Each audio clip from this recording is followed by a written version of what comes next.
Hi, I'm Deb Gemmell of Deb Gemmell Mods, and mods are for modifications. So I cannot follow a pattern from beginning to end without saying, I wonder if I did that. So now what I write is any gauge or gauge-free patterns that are a structure so that you can do your own modifications and have some fun with it. You have a favorite stitch pattern, add it in. I'm going to do another family crew neck. So this is the family crew neck pattern, and it's for any gauge.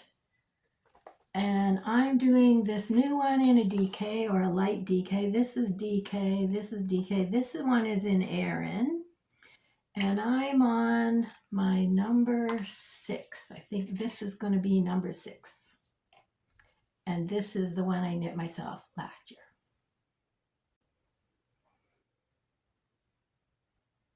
Hi there. I'm knitting another family crew neck pullover. This pattern here. And I thought I would give you a bit of a blow by blow of how to do it, because it does involve some math, and I know a lot of people are a little nervous of the math. So I am knitting, let me get this sorted. I am knitting another sweater for this little guy who is now 4.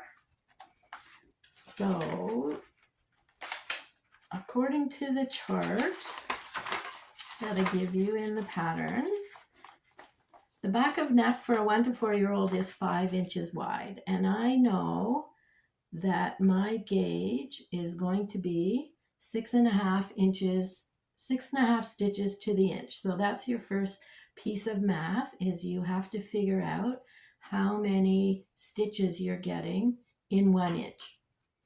So I am getting 6.5 stitches in 1 inch. So I'm working with a DK, a light DK, say, almost a sports weight. So the back of my neck is 5 inches. So 5 times 6.5, I have it all printed out here.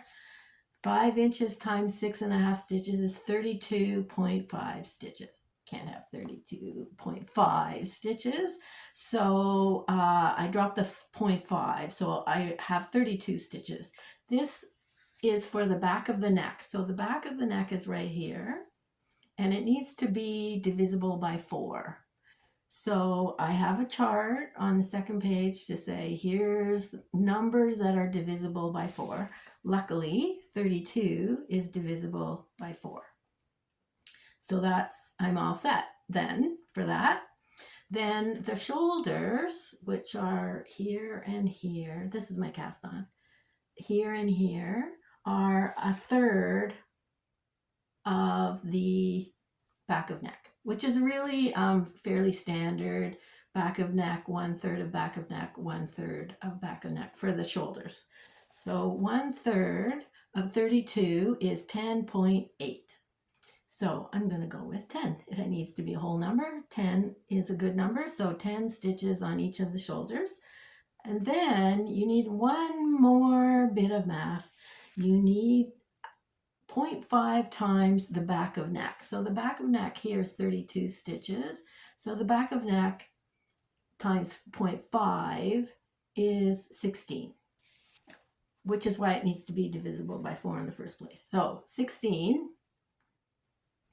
So the way that this works is, this is the beginning of the round over here.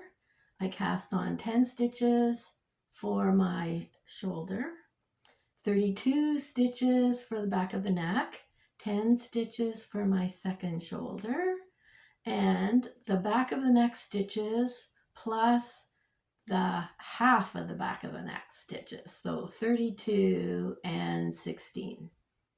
So you can see that this is going to be, can you see that? This is how it's going to work out. Shoulder, back of neck, shoulder, front of neck. The front of neck has the same number as the back of the neck plus half again stitches. So 32 and 16. So there's more stitches. And that's normal. That's the setup I have. The short rows when we get to the body after ribbing the neck are going to even this all out for you. So I'm going to go and do some ribbing.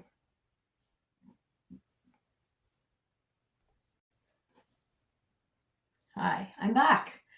I finished my ribbing and I started my short rows. So here we are. So you can see that I've done a few short rows, I think 6 or 8 maybe.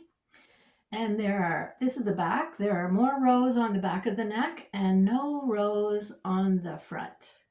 But there are rows that creep down the side of the front. And they make this triangle right here, which is going to lower the front. Let me show you here. See if I can do this. Okay, there we are. Does that look right? Okay, there we are. So the front is lowered a little bit. Now this is for a 4-year-old, so it's quite small. And the drop is going to be fairly small. This is the one I knit myself last year for a regular size adult. And you can see that the drop is quite pronounced. So it's right there. So that gives me a front that's quite a bit lower than the back. Every time you do a short row, you create a gap on your needle, and it's right there. So the next time you come, at the end of the next short row, you will attach these two together, get rid of the gap, turn, and create a new gap. And then you can keep going and going and going. At the same time, you are doing your raglan increases. So the front, increases on both sides of the front, both sides of the sleeve, and the back. So your sweater is getting bigger and bigger already, but the short rows are going to make the front lower and do more rows across the back. When do you stop? So the pattern says when you can count after stitch number 4, which is this one, half the back of neck stitches, if you can count that number of stitches here. So remember, my back of the neck, I cast on 32 stitches. Half of 32 is 16. That's half of back of neck stitches. So I can count 2, 4, 6, 8, 10. So I have to keep doing the short rows until I can count 16 between marker number 4 and the gap. And then I will do one complete round and get rid of this whole gap here and the gap on the other side here. And then I can just knit round and round doing my regular raglan increases. And for this sweater, I have had a request from a little boy to make a rainbow sweater. So I am going to add rainbow stripes to this sweater, and that's my modification for, I'm pretty sure this is number 5 that I knit, and this is number 6. So my sixth family crew neck will be a rainbow sweater for my little grandson.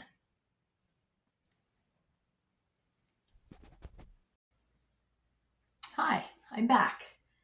I finished all my short rows and I've knit one complete round and closed those last gaps. So across the front here, I have knit one round, and the back has several rounds. So that, if I hold it together, you can see that the front is dropped. And this is the triangle that the short rows form to make the drop. And I have the same number of stitches on the front now that I have on the back. There we go. So now I am just continuing with my raglan increases at my 4 markers. And then I'm going to add stripes because my grandson requested a rainbow sweater. So I'm going to do a rainbow. I looked up the correct sequence of stitches for a rainbow, and I'm going to start. So I'll be busy winding yarn, and catch you next time.